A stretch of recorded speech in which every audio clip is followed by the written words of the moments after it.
ஜாதி பாகுபாடு திருச்சபையை விட்டு அகற்ற வேண்டியது அவசியமா? காஞ்சி சங்கர மடத்தின் முன்னாள் மடாதிபதி சங்கராச்சாரியார் சொல்லும் கீழ்காணும் காரியத்தை கவனித்தால் ஜாதியை தேவனுடைய சபையை விட்டு அகற்ற வேண்டியது எவ்வளவு அவசியம் என்பது ஒவ்வொரு கிறிஸ்தவருக்கும் விளங்கும். எத்தனை கோடி இந்துக்கள் கிறிஸ்தவர்களாக மாறினாலும் அவர்கள் அங்கும் நம்முடையவர்களே. ஏனெனில் அவர்கள் கிறிஸ்தவர்கள் என்று தங்களை அழைத்து கொண்டாலும் அங்கும் நாம் உருவாக்கிய நம்முடைய ஜாதி பாகுபாட்டு கொள்கையை நம்மை விட தரமாக கடைபிடிக்கிறார்கள். அவர்கள் எவ்வளவு வேகமாக நம்மை விட்டு ஓடினாலும் நம் வேலிக்கு உள்ளேயே ஓடுகிறார்கள். இயேசுவின் சீடர்களில் பெரும்பான்மையானவர்கள் எனது மறைமுக சீடர்களே. மேற்காணும் தனது வாக்கியங்களில் சங்கராச்சாரியார் சில உண்மைகளை சொல்லியிருக்கிறார். ஜாதி பாகுபாட்டின் பிறப்பிடம் கிறிஸ்தவ மார்க்கம் அல்ல, இந்து மதமே. ஜாதி பாகுபாட்டின் பிறப்பிடம் கிறிஸ்தவ மார்க்கம் அல்ல, இந்து மதமே என்று ஒரு இந்து மத தலைவரே சாட்சியளிக்கிறார். பரிசுத்த வேதத்தில் ஜாதி இருக்கிறது. ஜாதியை உண்டாக்கினவர் தேவனே. கிறிஸ்தவர் ஜாதி வித்தியாசம் பார்க்கிறது தவறில்லை என்று சொல்லுகிற கிறிஸ்தவர்களும் ஊழியர்களும் தங்கள் பொய்களை குறித்து வெட்கப்பட வேண்டும். கடவுளின் தலையில் இருந்து ஒரு ஜாதியும், கைகளில் இருந்து ஒரு ஜாதியும், தொடைகளில் இருந்து ஒரு ஜாதியும், கால்களில் இருந்து ஒரு ஜாதியும், மேற்காணும் ஜாதிகள் கலந்து சில ஜாதிகளும் தோன்றினர் என்று பரிசுத்த வேதம் போதிக்கவில்லை. இந்து மத வேதம்தான் அப்படி போதிக்கிறது. கூகுளில் வர்ணாசிரமம் என்று தேடி பாருங்கள், உண்மை விளங்கும்.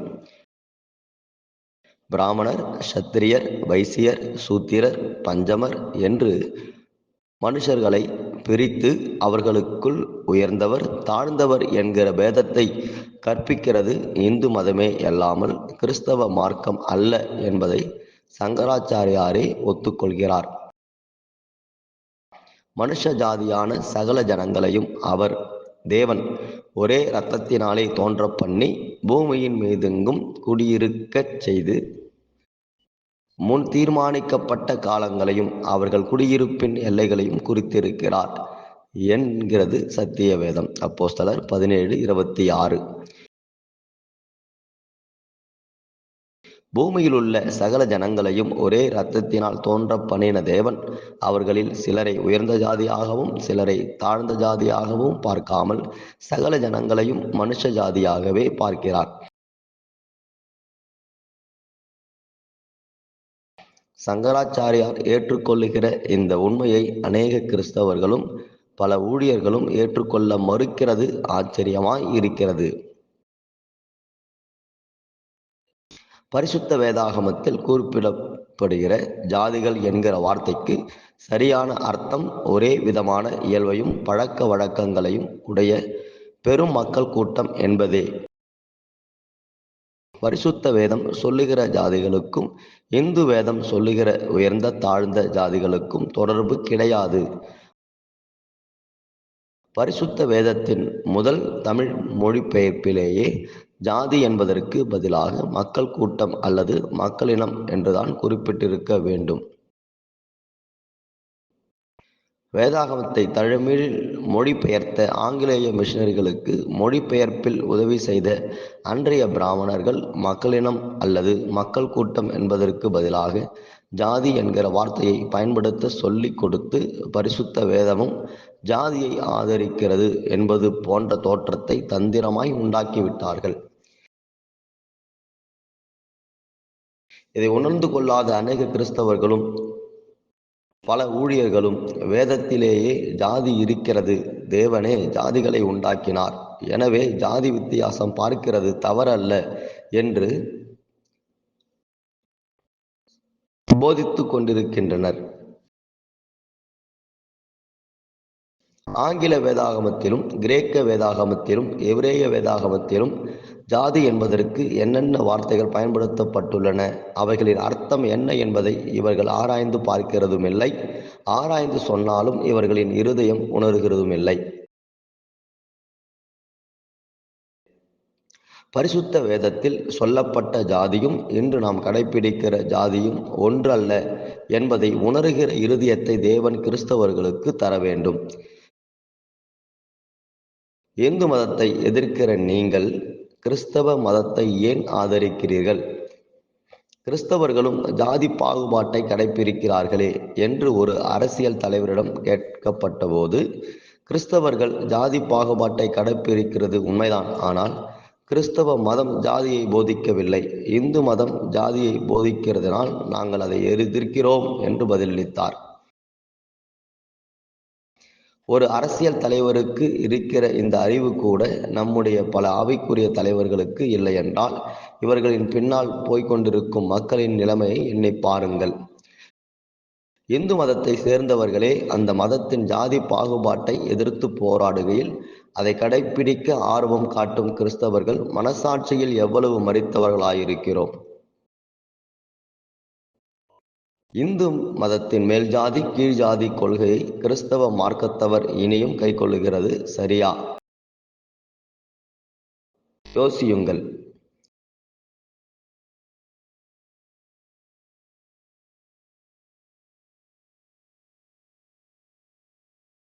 இந்து மதத்தின் ஜாதி பாகுபாட்டை கடைபிடிக்கும் கிறிஸ்தவர்களும் இந்துக்களே. இந்து மதத்தின் ஜாதி பாகுபாட்டை கடைபிடிக்கும் அத்தனை கோடி கிறிஸ்தவர்களும் இந்துக்களே என்று ஒரு இந்து மத தலைவரே சான்றிதழ் அளிக்கிறார். அப்படியானால் இன்று அநேக ஊழியர்களும் கிறிஸ்தவர்களும் இந்துக்களாகவே இருக்கிறார்கள். இந்து மதத்தில் கற்றுக்கொண்ட ஜாதி வித்தியாசங்களுடனேயே கிறிஸ்தவ மார்க்கத்தில் பிரவேசித்து எங்கும் அதே ஜாதி வித்தியாசங்களை கடைபிடிக்கிறவர்கள் இன்னும் இந்து மதத்தின் வேலிக்குள்ளேயே இருக்கிறார்கள் என்கிறார் சங்கராச்சாரியார். அப்படியாயின் இன்றைய திருச்சபைகள் 80% இந்து கோயில்களாகவும் 20% திருச்சபைகளாகவும் இருக்கிறது என்பது விளங்குகிறது அல்லவா? ஜாதி தேவனுடைய சபையை எவ்வளவு ஆழமாக கரைபடுத்தி இருக்கிறது என்பதை பாருங்கள். நம்முடைய சபைகள் திருச்சபைகளாக இருக்க வேண்டுமா அல்லது இந்து கோவில்களாக இருக்க வேண்டுமா அல்லது திருச்சபைகளும் இந்து கோவில்களும் கலந்த மாதிரி இருக்க வேண்டுமா? தேவனுடைய ஆலயத்துக்கும் விக்கிரகங்களுக்கும் சம்பந்தம் ஏது? 2 கொரிந்தியர் 6:16. இனி நாம் கிறிஸ்தவராக இருக்க போகிறோமா அல்லது இனியும் இந்துக்களாகவே இருக்க போகிறோமா? இனி நாம் கிறிஸ்தவ மார்க்கத்தில் இருக்க வேண்டுமா அல்லது இனியும் இந்து மதத்தின் வேலிக்குள்ளேயே இருக்க வேண்டுமா? ஜாதி பாகுபாட்டை கடைபிடிக்கிற கிறிஸ்தவர் சங்கராச்சாரியாரின் சீடர்களே. கோடிக்கணக்கான இந்துக்கள் கிறிஸ்தவர்களானதை பற்றி ஒரு இந்து மத தலைவர் கவலைப்படுகிறதற்கு பதிலாக மகிழ்ச்சி அடைகிறார். காரணம், கிறிஸ்தவர்களான பெண்ணும் இந்து மதத்தின் ஜாதி பாகுபாட்டை கடைபிடிக்கிறதன் மூலம் கோடிக்கணக்கான கிறிஸ்தவர்கள் இன்னும் இந்துக்களாக இருப்பதுதான். இந்து மதத்தின் ஜாதி பாகுபாட்டை கடைபிடிக்கிற கிறிஸ்தவர்களும் ஊழியர்களும் இயேசுவின் சீடர்கள் அல்ல, அவர்கள் சங்கராச்சாரியாரின் மறைமுக சீடர்களே. இந்துக்களை விட கிறிஸ்தவர்களை ஜாதி பாகுபாட்டை தரமாக கடைபிடிக்கிறதாக சங்கராச்சாரியார் சாட்சி கொடுக்கிறார்.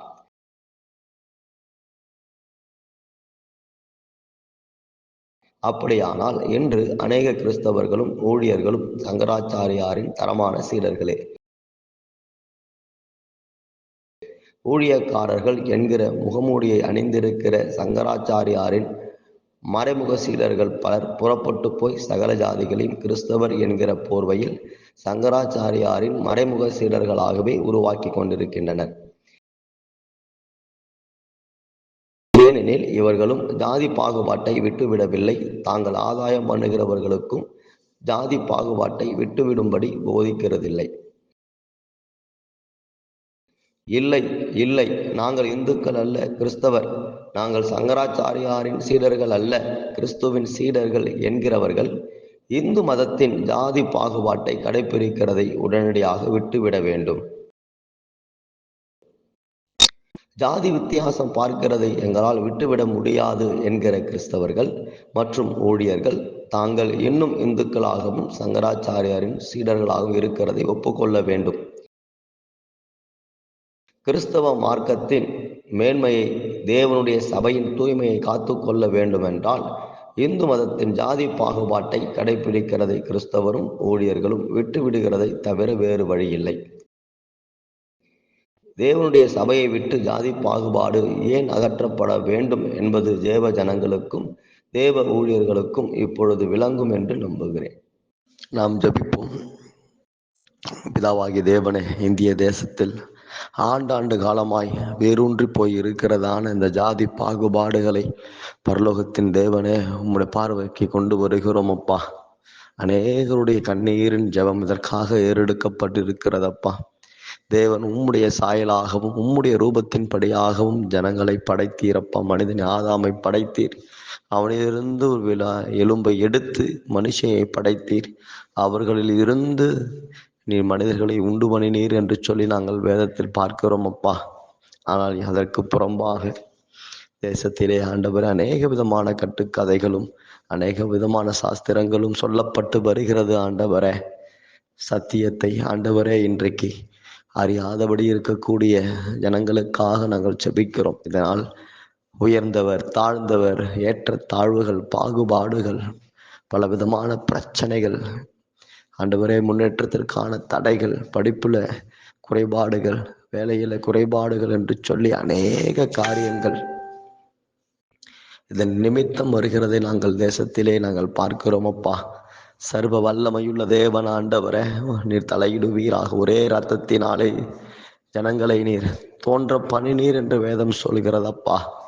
தேவன் உம்முடைய சாயலாய் மனிதரை படைத்திருக்க, தேவனோ தன் சாயலாய் சிலைகளை உருவாக்கி அதிலிருந்து மனிதன் உண்டானான். தலையிலிருந்து உண்டானான், தோலிலிருந்து உண்டானான், வயிற்றிலிருந்து உண்டானான், காலிலிருந்து உண்டானான் என்று சொல்லி அப்பா தங்களையே தரம் தாழ்த்தி கொள்ளக்கூடிய மனிதர்களை கர்த்தர் கண்ணோக்கி பாரும் ஆண்டவரே. சர்வ வல்லமையுள்ள தேவனை மனம் இறங்கும் ஆண்டவரே. தேசத்தில் காணப்படுகிறதான இந்த கலைகளை தேவன் வேரோடு பிடுங்கி போடுங்க ஆண்டவரே. ஒட்டுமொத்த தேசத்தையும் ஆண்டவரே அப்பா ரட்சிப்பையும் ஆண்டவர் முன்னேற்றத்தையும் ரட்சிப்பையும் தடை செய்து கொண்டிருக்கக்கூடியதான இந்த ஜாதி பாகுபாடுகளை தேவன் எடுத்து போடுங்கப்பா. விசேஷமாய் ஆண்டவரே பிரஜாதிகள் நடுவில், ஆண்டவரை அறியாத ஜனங்கள் நடுவில் தான் இந்த பிரச்சனை உள்ளது. இது நிமித்தம் ஜனங்கள் பாதிக்கப்படுகிறார்கள் என்று நாங்கள் பார்த்தால் அதைவிட மோசம் கிறிஸ்தவர்கள் நடுவில் இந்த பாகுபாடுகளை நாங்கள் பார்க்கிறோம் ஐயா. ரட்சிக்கப்பட்டு வேதத்தை அறிந்து வேதத்தின் சத்தியத்தை உணர்ந்தவர்களாய் ஆண்டவரே கிறிஸ்துவை ஏற்றுக்கொண்டு ரட்சிப்பின் அனுபவத்தை பெற்று சபைக்குள் வருகிறவர்களுக்குள்ளாகவும் இந்த ஜாதி பாகுபாடுகள் தலைபிரித்தாடுகிறதை, அதற்கு ஊழியர்களே துணை போகிறதை நாங்கள் பார்க்கிறோம் ஐயா. கர்த்தர் மனமிறங்கி இப்படிப்பட்ட சூழ்நிலையில் இருந்து தேவன் ஜனங்களை விடுவித்து ரட்சிக்கும் படிக்கு நாங்கள் கேட்கிறோம் அப்பா. சர்வ வல்லமையுள்ள தேவனின் மனமிறங்கி ஆண்டவரே இந்த ஜாதி பாகுபாடுகளை அப்பா தூண்டிவிடுகிற, இதற்கு உறுதுணையாய் இருக்கிற ஜாதி பேதங்களை பார்க்கிறதான ஊழியர்கள் மனந்திரும்பும்படி அப்பா விசுவாசிகளை மனந்திரும்ப செய்யும்படிக்கு நாங்கள் கேட்கிறோம் ஐயா. ஆண்டவரே சபைகளிலே தேவனை சமத்துவம் சகோதரத்துவம் போதிக்கப்படட்டும் ஐயா. தேவனுடைய சாயலாய் இருக்கிறோம். தேவனுடைய சாயலாய் படைக்கப்பட்ட மனிதனை தாழ்ந்தவன் உயர்ந்தவன் என்று சொல்லி பார்க்கக்கூடாது. நல்லவன் கெட்டவன் என்று வேண்டுமானாலும் சொல்லலாமே ஒழிய உயர்ந்தவன் தாழ்ந்தவன் என்று சொல்லி ஒருவனை தரம் தாழ்த்தக்கூடாது என்று சொல்லி உணர்வை தேவன் ஜனங்களுக்குள்ள தேவன் ஏற்படுத்தும் படிக்கு நாங்கள் கேட்கிறோம் ஆண்டவரே. இந்த நாட்கள்ல தேவனே அப்பா இந்த நிமித்தம் ஆண்டவரே திருமண காரியங்கள் எத்தனை தடையப்பா, ஆண்டவர் படிப்பின் காரியங்களில் எத்தனை தடையப்பா. கர்த்தர் மனம் இறங்கும் ஆண்டவரே. ஆண்டவரே அப்பா எவர்கள் மூலமாக இந்த கோட்பாடுகள் தேசத்தில் வேரூன்றி இருக்கிறதோ அவர்கள் மூலமாகவே இந்த காரியத்திற்கு ஒரு முடிவை ஏற்படுத்தும் ஐயா. அவர்கள் மூலமாகவே இந்த காரியத்திற்கு முடிவை தேவன் ஏற்படுத்தும். யாருக்கு இந்த காரியங்கள் லாபத்தை உண்டு பண்ணுகிறதோ ஆண்டவரே அவர்கள் மனம் திரும்பும் படிக்கு தேவன் செய்வீராக ஆண்டவரே, செய்வீராக. உலகத்தில் வேறு எந்த தேசத்திலும் இல்லாத அளவுக்கு இந்திய தேசத்தில் புறையோடி போய் கிடக்கிற இந்த ஜாதி பாகுபாடுகள், ஏற்றத்தாழ்வுகள், இந்த நிமித்தம் தீண்டத்தகாதவர்கள் என்று சொல்லி மற்றவர்களை ஒதுக்கி வைக்கக்கூடியதான நிலைகள், ஆண்டவரே அவர்களுக்கு சம உரிமை இல்லாதபடி இருக்கக்கூடியதான காரியங்கள் எல்லாவற்றையும் தேவன் கண்ணோக்கி பார்த்து இந்த நிலையிலிருந்து ஜனங்களை நீர் விடுவிக்கும்படிக்கு நாங்கள் கேட்கிறோம் அப்பா. ஜீவனுள்ள தேவன் ஆண்டவரை ஜனங்களை விடுவிக்கும்படிக்கு நாங்கள் கேட்கிறோம் ஐயா. ஜீவனுள்ள தேவன் ஜனங்களை விடுவிக்கும்படி, ரட்சிக்கும்படி ஆண்டவரே நாங்கள் கேட்கிறோம் அப்பா. தேவன் ஜனங்களை ரட்சிப்பீராக, தேவன் ஜனங்களை விடுவிப்பீராக, தேவன் ஜனங்களுக்கு ஆண்டவரே ரட்சிப்பை அருளும்படிக்கு நாங்கள் கேட்கிறோம் ஆண்டவரே ராஜா, கேட்கிறோம் ஆண்டவரே அப்பா. தேவனே அப்படி செய்கிற அன்பிற்காக நன்றி. சத்தியத்தை அறிவீர்கள், சத்தியம் உங்களை விடுதலையாக்கும் என்ற வார்த்தையின்படி வேதமே சத்தியம், வசனம் எல்லாம் சத்தியம் என்று இருக்கிறபடியினாலே இந்த சத்தியத்தை அறிந்து கொண்டு உணர்ந்து கொண்டவர்களாக இருக்க தேவன் அனுக்கிரகம் பண்ணும்படிக்கு நாங்கள் கேட்கிறோம் ஐயா. அப்படி செய்கிற அன்பிற்காக நன்றி அப்பா. எங்கள் மனதிலும் மனதிலும் கூட ரட்சிக்கப்பட்ட அபிஷேகம் பெற்று ஆவியில் நிறைந்து ஊழியம் செய்கிற எங்கள் மனதிலும் கூட ஜாதிய உணர்வுகள் இல்லாதபடி தேவன் சீர்படுத்தும்படிக்கு நாங்கள் கேட்கிறோம் ஆண்டவரே ராஜாவே அப்பா. இது ஒன்றுக்கும் உதவாது என்று சொல்லி ஆண்டவர் இருக்க உதவி செய்யுங்க ஆண்டவர். வேதத்தில் ஆண் என்றும் பெண் என்றும் இல்லை அப்பா என்று சொல்லி நாங்கள் பார்க்கிறோம். தேவ உயர்ந்தவன் தாழ்ந்தவன் என்று இல்லை என்று சொல்லி வேதம் சொல்கிறதப்பா. ஆண்டவரை எல்லாரும் கிறிஸ்துவுக்குள் ஒன்றாயிருக்கிறோம். அநேகராகிய நாம் கிறிஸ்துவின் சரீரத்தின் மூலமாய் ஒரே சரீரமாக நாம் மாறி இருக்கிறோம். கிறிஸ்து உடலாயிருக்கிறான், நாம் கிறிஸ்து தலையாயிருக்கிறார், நம் உடலாயிருக்கிறோம் என்று சொல்லி வேதம் சொல்கிறதப்பா. வேத வார்த்தையின்படி எங்களை ஆண்டவரே நாங்கள் உடலாகவும் கிறிஸ்து தலையாகவும் இருந்து ஒரே சரீரமாக நாங்கள் செயல்பட்டு தேவ நாமத்தை பூமியிலே உயர்த்த சாத்தானின் வல்லமைகளை, அவனுடைய தந்திரங்களை, அவனுடைய தவறான கோட்பாடுகளை எல்லாம் நாங்கள் அப்பா ஜெயித்து மேற்கொண்டு வாழ்ந்து ஒரே ஒன்றாயிருக்கிறோம். கிறிஸ்துவுக்குள் நம்ம அனைவரும் ஒன்றாயிருக்கிறோம் என்று சொல்லி நாங்கள் விளங்க பண்ண தேவன் அனுக்கிரகம் பண்ணும்படிக்கு நாங்கள் கேட்கிறோம். அருமை பிதாவே அப்பா, இந்த ஜாதிய பாகுபாடுகளை தேவன் சபைகளை விட்டு களையும்படி, தேசத்தை விட்டு களையும்படி ஆண்டவரே அனுக்கிரகம் பண்ணும்படிக்கு நாங்கள் ஜெபிக்கிறோம். நாங்கள் விசுவாசிக்கிறோம் ஆண்டவரே. ஜாதிய பாகுபாடுகள் தேசத்தை விட்டு அகல்கிறது, சபைகளை விட்டு அகல்கிறது, சமுதாயத்தை விட்டு அகல்கிறது அப்பா. நீங்க அப்படி செய்கிற அன்பிற்காக நன்றி செலுத்துகிறோம். எல்லா மகிமை கனம் துதியும் கொடுக்கிறோம். இயேசு கிறிஸ்துவின் நாமத்தில் நன்றி சொல்லி ஜெபிக்கிறோம் பிதாவே, ஆமென்.